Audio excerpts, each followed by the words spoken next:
ಸರಿ, ಇವತ್ತಿನ ನಮ್ಮ ಈ ಚರ್ಚೆ ಶುರುವಾಗೋದು ಆಂಧ್ರಪ್ರದೇಶದ ಒಂದು ತುಂಬಾನೇ ಚಿಕ್ಕ ಹಳ್ಳಿಯಿಂದ, ಸೀತಾರಾಮಪುರಂ ಅಂತ. ಹ್ಮ್ ಅಲ್ಲಿ ಒಂದು ಮನೆಯ ಹೊರಗೆ ಒಬ್ಬ ತಂದೆ ಆತಂಕದಿಂದ ಓಡಾಡ್ತಿರ್ತಾನೆ. ಒಳಗಿನಿಂದ ಆ ಒಂದು ಮೊದಲ ಅಳು ಕೇಳೋದ್ನೇ ಕಾಯ್ತಾ.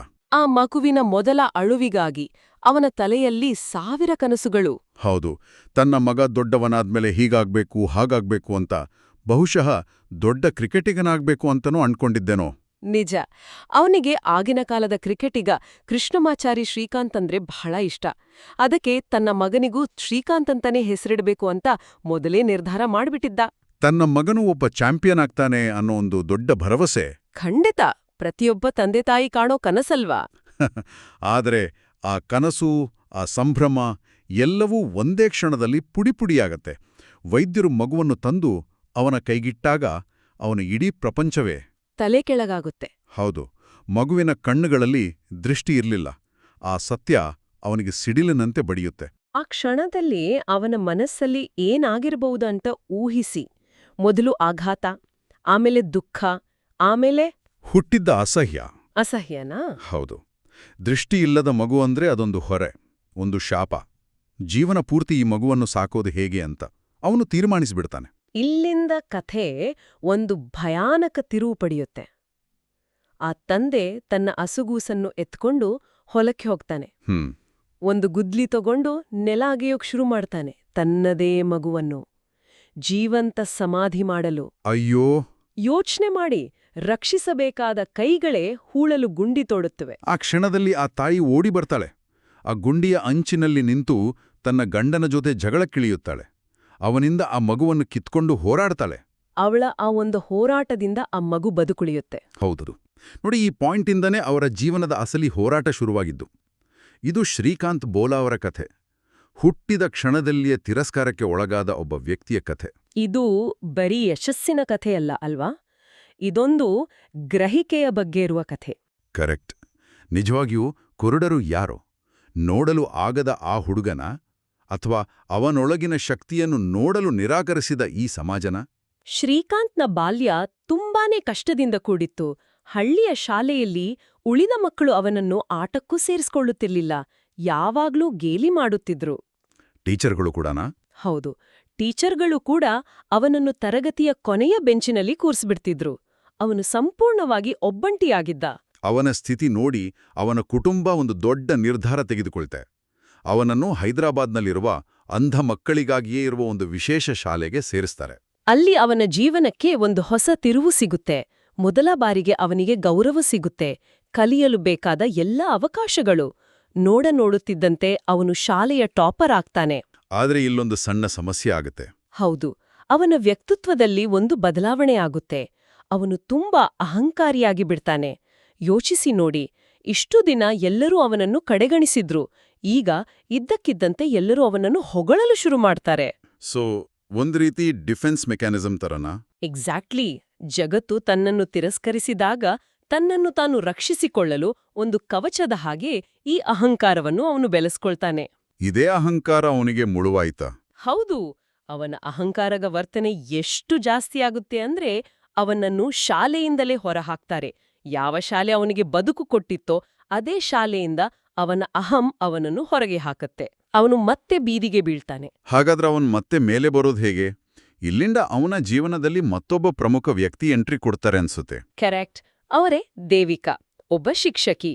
ಅವರು ಶ್ರೀಕಾಂತನ ದೃಷ್ಟಿದೋಷವನ್ನು ನೋಡೋದಿಲ್ಲ, ಅವನ ಅಹಂಕಾರದ ಹಿಂದೆ ಅಡಗಿರುವ ಆ ಒಂದು ಎಕ್ಸ್ಟ್ರಾಆರ್ಡಿನರಿ ಪ್ರತಿಭೆಯನ್ನು ಗುರುತಿಸ್ತಾರೆ. ಅವನೊಳಗಿನ ಆ ಕೋಪ, ಹಠ, ಶಕ್ತಿಯನ್ನ ಸರಿಯಾದ ದಾರಿಗೆ ತರ್ತಾರೆ. ಹೌದು, ಶಿಸ್ತಿಲ್ಲದ ಬುದ್ಧಿವಂತಿಕೆಗೆ ಬೆಲೆ ಇಲ್ಲ ಅಂತ ಅವನಿಗೆ ಅರ್ಥ ಮಾಡಿಸ್ತಾರೆ. ಅವರ ಮಾರ್ಗದರ್ಶನದಲ್ಲಿ ಶ್ರೀಕಾಂತ್ ಬೋರ್ಡ್ ಪರೀಕ್ಷೆಗಳಲ್ಲಿ 98% ಅಂಕಗಳನ್ನು ಗಳಿಸ್ತಾನೆ. 98%? ಅಂದ್ರೆ ಎಲ್ಲಾ ಅಡೆತಡೆಗಳ ನಡುವೆಯೂ ಅವನು ಆಲ್ಮೋಸ್ಟ್ ಎಲ್ಲರಿಗಿಂತ ಹೆಚ್ಚು ಅಂಕ ಗಳಿಸಿದ್ದ? ಹೌದು. ಇಷ್ಟಾದ್ಮೇಲೆ ಅವನಿಗೆ ಎಲ್ಲಾ ದಾರಿಗಳು ತೆರೆದುಕೊಳ್ಬೇಕಿತ್ತು. ಆದ್ರೆ ಹಾಗಾಗ್ಲಿಲ್ಲ ಅಲ್ವಾ? ಖಂಡಿತ ಆಗ್ಲಿಲ್ಲ. ವಿಜ್ಞಾನ ಓದ್ಬೇಕು ಅನ್ನೋದು ಅವನ ದೊಡ್ಡ ಕನಸಾಗಿತ್ತು. ಆದ್ರೆ ರಾಜ್ಯ ಶಿಕ್ಷಣ ಮಂಡಳಿಯ ನಿಯಮದ ಪ್ರಕಾರ ಓ, ಆ ರೂಲ್ಸ್. ಹೌದು, ಅಂಥ ವಿದ್ಯಾರ್ಥಿಗಳು ಕಲೆ ಅಥವಾ ಮಾನವಿಕ ವಿಷಯಗಳನ್ನು ಮಾತ್ರ ಓದಬಹುದಿತ್ತು. ಅವರಿಂದ ಲ್ಯಾಬ್ನಲ್ಲಿ ಕೆಮಿಕಲ್ಸ್ ನಿಭಾಯಿಸಲು ಆಗಲ್ಲ, ಡಯಾಗ್ರಾಮ್ ನೋಡಲು ಆಗಲ್ಲ ಅನ್ನೋ ಕಾರಣ ಕೊಟ್ರು. ಇದಕ್ಕೆ ಶ್ರೀಕಾಂತ್ನ ಉತ್ತರ ಅದು ಅದ್ಭುತವಾಗಿತ್ತು. ತುಂಬಾ ಅದ್ಭುತವಾಗಿತ್ತು. ಅವನು ಹೇಳ್ದ, ವಿಜ್ಞಾನ ಇರೋದು ಮೆದುಳಿನಲ್ಲಿ, ಕಣ್ಣುಗಳಲ್ಲಿ ಅಲ್ಲ. ನನಗೆ ದೃಷ್ಟಿ ಇರುವ ಒಬ್ಬ ಲ್ಯಾಬ್ ಅಸಿಸ್ಟೆಂಟ್ ಸಹಾಯ ಮಾಡಿದ್ರೆ ನಾನು ಏನು ಬೇಕಾದ್ರೂ ಮಾಡಬಲ್ಲೆ ಅಂತ ವಾದಿಸ್ತಾನೆ. ಅವನು ಸುಮ್ನೆ ವಾದ ಮಾಡಿ ಕೂರ್ಲಿಲ್ಲ. ಇಲ್ಲ, ಖಂಡಿತ ಇಲ್ಲ. ದೇವಿಕಾ ಅವರ ಸಹಾಯದಿಂದ ಅವನು ನೇರವಾಗಿ ರಾಜ್ಯ ಸರ್ಕಾರದ ವಿರುದ್ಧವೇ ಕೋರ್ಟ್ನಲ್ಲಿ ಕೇಸ್ ಹಾಕ್ತಾನೆ. ಸೀರಿಯಸ್ ಆಗಿ ಒಬ್ಬ ವಿದ್ಯಾರ್ಥಿ? ಹೌದು, 6 ತಿಂಗಳ ಕಾಲ ಕಾನೂನು ಹೋರಾಟ ಮಾಡಿ ಆ ಕೇಸನ್ನು ಗೆಲ್ಲುತ್ತಾನೆ. ಮೊದಲ ಬಾರಿಗೆ ಒಬ್ಬ ಅಂಧ ವಿದ್ಯಾರ್ಥಿಗೆ ವಿಜ್ಞಾನ ಓದಲು ಅವಕಾಶ ಸಿಗುವಂತೆ ಮಾಡ್ತಾನೆ. ಇದೊಂದು ದೊಡ್ಡ ಗೆಲುವು. ಆದ್ರೆ ಅವನ ಹೋರಾಟ ಇಲ್ಲಿಗೆ ಮುಗಿಯಲಿಲ್ಲ. ಮುಂದಿನ ಅಡ್ಡಿ ಇನ್ನೂ ದೊಡ್ಡದಾಗಿತ್ತು. ಹೌದು, ಮುಂದಿನ ಹೊಡೆತ ಬಂದಿದ್ದು ಭಾರತದ ಅತ್ಯುನ್ನತ ಶಿಕ್ಷಣ ಸಂಸ್ಥೆಗಳಿಂದ, IITs. Indian institute of technology. ಅದೇ, ಆ ಐಐಟಿಗಳು ಅವನಿಗೆ ಪ್ರವೇಶ ಪರೀಕ್ಷೆ ಬರೆಯಲು ಅವಕಾಶವನ್ನೇ ಕೊಡೋದಿಲ್ಲ. ಏನು ಕಾರಣ? ಅದೇ ಮನಸ್ಥಿತಿ. ಕೋರ್ಟ್ ಏನು ಹೇಳಿದ್ರೂ ನಮ್ಗೇನು, ನೀನಿಲ್ಲಿಗೆ ಸೇರನು ಲಾಯಕ್ಕಿಲ್ಲ ಅಂತ ಪರೋಕ್ಷವಾಗಿ ಹೇಳ್ಬಿಡ್ತವೆ. ಇದು ನಿಜಕ್ಕೂ ಆಘಾತಕಾರಿ. ದೇಶದ ಅತ್ಯುತ್ತಮ ಸಂಸ್ಥೆಗಳೇ ಹೀಗೆ ಮಾಡಿದ್ರೆ ಹೇಗೆ? ಬಹುಶಃ ಜಗತ್ತು ನಿನಗೆ ಅವಕಾಶ ಕೊಡುತ್ತೆ ಅಂತ. ವಿದೇಶಿ ವಿಶ್ವವಿದ್ಯಾಲಯಗಳಿಗೆ ಅರ್ಜಿ ಹಾಕಲು ಪ್ರೋತ್ಸಾಹಿಸ್ತಾರೆ. ಮತ್ತು ಇಲ್ಲಿ ಕಥೆಯಲ್ಲಿ ಒಂದು ದೊಡ್ಡ ಟ್ವಿಸ್ಟ್ ಸಿಗುತ್ತೆ. ಖಂಡಿತ. ಭಾರತದ ಐಐಟಿಗಳಿಂದ ತಿರಸ್ಕರಿಸಲ್ಪಟ್ಟ ಹುಡುಗ ಜಗತ್ತಿನ ನಂಬರ್ 1 ಇಂಜಿನಿಯರಿಂಗ್ ಕಾಲೇಜ್, ಅಮೆರಿಕದ Massachusetts institute of technology, MIT. ಹೌದು, ಎಂಐಟಿಯಲ್ಲಿ ಸೀಟು ಗಿಟ್ಟಿಸಿಕೊಳ್ಳುತ್ತಾನೆ. ಅಷ್ಟೇ ಅಲ್ಲ, ಎಂಐಟಿಗೆ ಆಯ್ಕೆಯಾದ ಮೊದಲ ಅಂತಾರಾಷ್ಟ್ರೀಯ ಅಂಧ ವಿದ್ಯಾರ್ಥಿ ಅನ್ನೋ ಇತಿಹಾಸವನ್ನೇ ಸೃಷ್ಟಿಸುತ್ತಾನೆ. ಅಮೆರಿಕಕ್ಕೆ ಹೊರಡುವ ದಿನವೂ ಒಂದು ಘಟನೆ ನಡೆಯುತ್ತೆ ಅಲ್ವಾ? ಅವನು ತನ್ನ ಕನಸಿನ ಹಾದಿಯಲ್ಲಿರುವಾಗ ಕೊನೆಯ ಕ್ಷಣದಲ್ಲಿ ಮತ್ತೊಂದು ಅಡ್ಡಿ. ವಿಮಾನ ನಿಲ್ದಾಣದಲ್ಲಿ ಅವನ ಕೈಯಲ್ಲಿದ್ದ ಬಿಳಿ ಕೋಲನ್ನು ನೋಡಿ ಏರ್ಲೈನ್ ಸಿಬ್ಬಂದಿ ಅವನನ್ನು ತಡೆಯುತ್ತಾರೆ.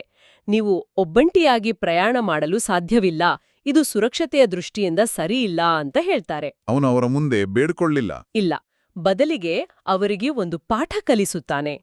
ತಾನು ಹತ್ತಬೇಕಾಗಿದ್ದ ವಿಮಾನದ ಸಂಪೂರ್ಣ ಬ್ಲೂಪ್ರಿಂಟ್ ಅನ್ನು ವಿವರಿಸಲು ಶುರು ಮಾಡ್ತಾನೆ. ವಿಮಾನದ ಬ್ಲೂಪ್ರಿಂಟ್? ಹೌದು. ಈ ವಿಮಾನದಲ್ಲಿ ಇಷ್ಟು ಸಾಲುಗಳಿವೆ, ಎಮರ್ಜೆನ್ಸಿ ಎಕ್ಸಿಟ್ ಡೋರ್ಗಳು ಇಲ್ಲಿವೆ, ಕಾಕ್ಪಿಟ್ ಇಲ್ಲಿದೆ ಅಂತ ಎಲ್ಲವನ್ನೂ ನಿಖರವಾಗಿ ಹೇಳ್ತಾನೆ.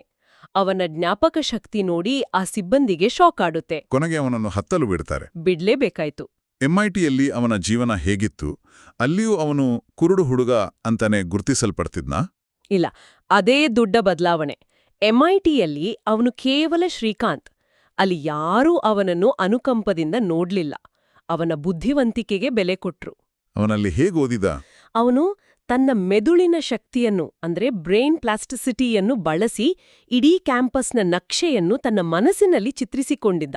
ಸ್ನೇಹಿತರ ಸಹಾಯದಿಂದ, ಆಡಿಯೋ ರೆಕಾರ್ಡಿಂಗ್ಸ್ ಮೂಲಕ ಓದಿ ಅಲ್ಲಿಯೂ ಟಾಪರ್ ಆದ. ಅಲ್ಲೇ ಅವನಿಗೆ ಸ್ವಾತಿ ಪರಿಚಯ ಆಗಿದ್ದು? ಹೌದು. ಸ್ವಾತಿ ಅವನ ಕಥೆ, ಅವನ ಛಲ, ಅವನ ಬುದ್ಧಿವಂತಿಕೆಯಿಂದ ಬಹಳ ಪ್ರಭಾವಿತಲಾಗುತ್ತಾಳೆ. ಅವರಿಬ್ಬರೂ ಪ್ರೀತಿಸಲು ಶುರು ಮಾಡ್ತಾರೆ. ಎಂಐಟಿಯಿಂದ ಪದವಿ ಪಡೆದ್ಮೇ ಅವನು ಅಮೆರಿಕದಲ್ಲೇ ಆರಾಮದಾಯಕ ಜೀವನ ನಡೆಸಬಹುದಿತ್ತು, ಲಕ್ಷಗಟ್ಟಲೆ ಸಂಬಳ. ಆದ್ರೆ ಅವನು ಭಾರತಕ್ಕೆ ವಾಪಸ್ ಬರಲು ನಿರ್ಧರಿಸುತ್ತಾನೆ. ಅದಕ್ಕೆ ಕಾರಣ ಸ್ವಾತಿ ಕೇಳಿದ ಒಂದು ಸರಳ ಪ್ರಶ್ನೆ: ನೀನು ನಿಜವಾಗಿಯೂ ಜೀವನದಲ್ಲಿ ಏನು ಮಾಡಲು ಬಯಸುತ್ತೀಯಾ? ಆ ಪ್ರಶ್ನೆ ಅವನನ್ನು ಯೋಚನೆಗೆ ಹಚ್ಚಿದೆ. ಹೌದು, ತನಗೆ ಅನ್ಯಾಯ ಮಾಡಿದ ದೇಶಕ್ಕೆ ವಾಪಸ್ ಹೋಗಿ ತನ್ನ ಹಾಗೆ ಕಷ್ಟಪಡ್ತಿರುವ ಬೇರೆಯವರಿಗೆ ಸಹಾಯ ಮಾಡಬೇಕು ಅಂತ ಅವನು ನಿರ್ಧರಿಸುತ್ತಾನೆ. ಭಾರತಕ್ಕೆ ಬಂದು ಅವನು ಮೊದಲು ಏನ್ ಮಾಡ್ದ? ದೇವಿಕಾ ಅವರ ಸಹಾಯದಿಂದ ಅಂಧ ಮಕ್ಕಳಿಗಾಗಿ ಒಂದು ಕಂಪ್ಯೂಟರ್ ತರಬೇತಿ ಕೇಂದ್ರವನ್ನು ಶುರು ಮಾಡ್ತಾನೆ. ಆದ್ರೆ ಆ ಪ್ರಯತ್ನ ಸಂಪೂರ್ಣವಾಗಿ ವಿಫಲವಾಗತ್ತೆ. ಯಾಕೆ? ಆಗ ಅವನಿಗೆ ಒಂದು ಕಠಿಣ ಸತ್ಯದ ಅರಿವಾಗತ್ತೆ. ಶಿಕ್ಷಣ ಕೊಟ್ಟ ನಂತರ ಅವರಿಗೆ ಉದ್ಯೋಗ ಸಿಗದಿದ್ರೆ ಅದು ಕೇವಲ ತಡವಾಗಿ ಸಿಗುವ ನಿರಾಶೆಯಷ್ಟೇ. ಈ ವೈಫಲ್ಯವೇ ಅವನ ಮುಂದಿನ ದೊಡ್ಡ ಯಶಸ್ಸಿಗೆ ಕಾರಣವಾಯಿತು. ಖಂಡಿತ. ಜನರಿಗೆ ಕೇವಲ ಸ್ಕಿಲ್ ಕಲಿಸುವುದಲ್ಲ, ಅವರಿಗೆ ನೇರವಾಗಿ ಉದ್ಯೋಗವನ್ನೇ ಕೊಡ್ಬೇಕು ಅಂತ ಅವನು ನಿರ್ಧರಿಸ್ತಾನೆ. ಆಗ ಅವನು ಹೂಡಿಕೆದಾರರಾದ ರವಿ ಮಂಥಾ ಅವರ ಜೊತೆ ಸೇರಿ ಬಾಲೆಂಟ್ ಇಂಡಸ್ಟ್ರೀಸ್ ಅನ್ನೋ ಕಂಪನಿಯನ್ನು ಶುರು ಮಾಡ್ತಾನೆ. ಓಕೆ, ಈ ಬಾಲೆಂಟ್ ಇಂಡಸ್ಟ್ರೀಸ್ ಬಿಸ್ನೆಸ್ ಮಾಡೆಲ್ ಬಗ್ಗೆ ಸ್ವಲ್ಪ ಮಾತಾಡೋಣ.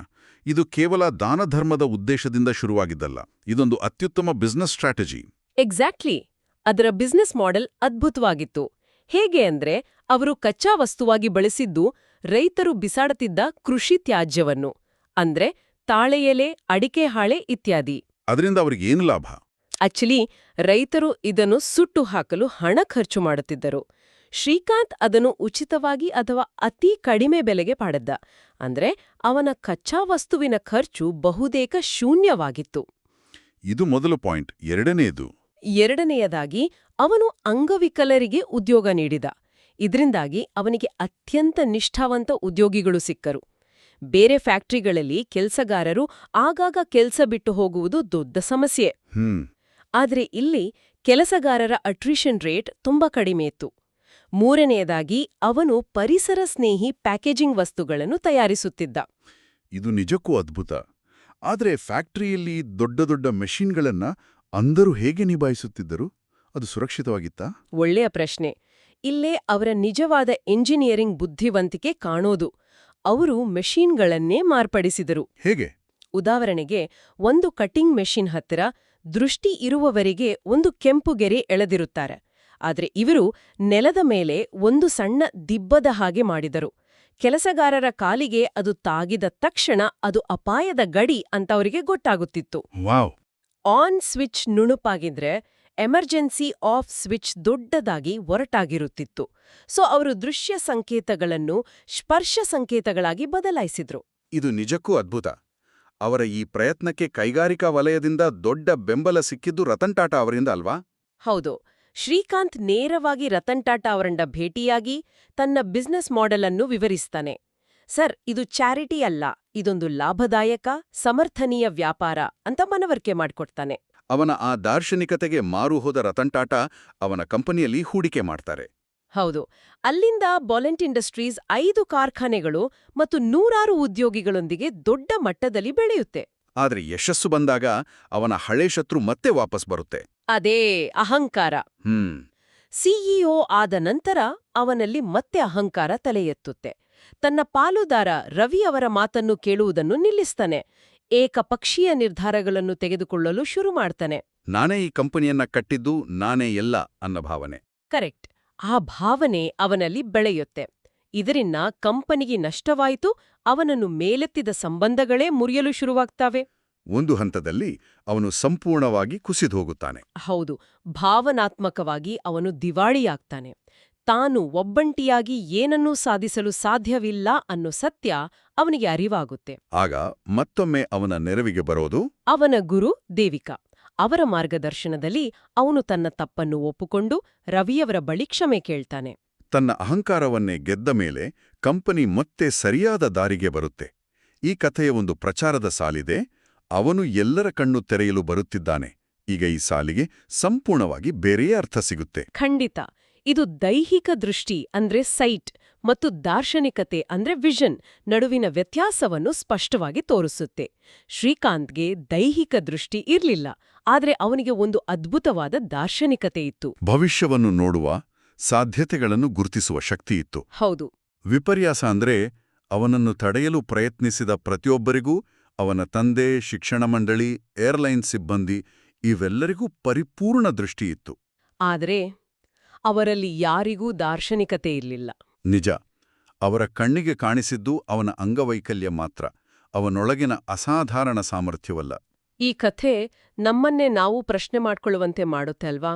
ನಾವು ಜಗತ್ತನ್ನು ಕೇವಲ ನಮ್ಮ ಕಣ್ಣುಗಳಿಂದ ನೋಡ್ತಿದ್ದೇವೆಯಾ, ಅಥವಾ ನಮ್ಮ ಮನಸ್ಸಿನಿಂದ, ನಮ್ಮ ಹೃದಯದಿಂದ ನೋಡ್ತಿದ್ದೇವೆಯಾ? ಹೌದು. ನಮ್ಮ ನಿರೀಕ್ಷೆಗೆ ತಕ್ಕಂತೆ ಕಾಣಿಸದ ಕಾರಣಕ್ಕೆ ನಾವು ಎಷ್ಟು ಜನರ ಸಾಮರ್ಥ್ಯವನ್ನು ಕಡೆಗಣಿಸುತ್ತಿರಬಹುದು. ಶ್ರೀಕಾಂತ್ ಬುಲ್ಲಾ ಕತೆ ಹೇಳುವುದಿಷ್ಟೇ. ಕೆಲವೊಮ್ಮೆ ಅತ್ಯಂತ ಸ್ಪಷ್ಟವಾದ ದೃಷ್ಟಿ ಕತ್ತಲೆಯಿಂದಲೇ ಬರುತ್ತದೆ. ಈ ಒಂದು ಆಳವಾದ ಚಿಂತನೆಯೊಂದಿಗೆ ಇವತ್ತಿನ ಈ ಚರ್ಚೆಯನ್ನು ಮುಗಿಸೋಣ.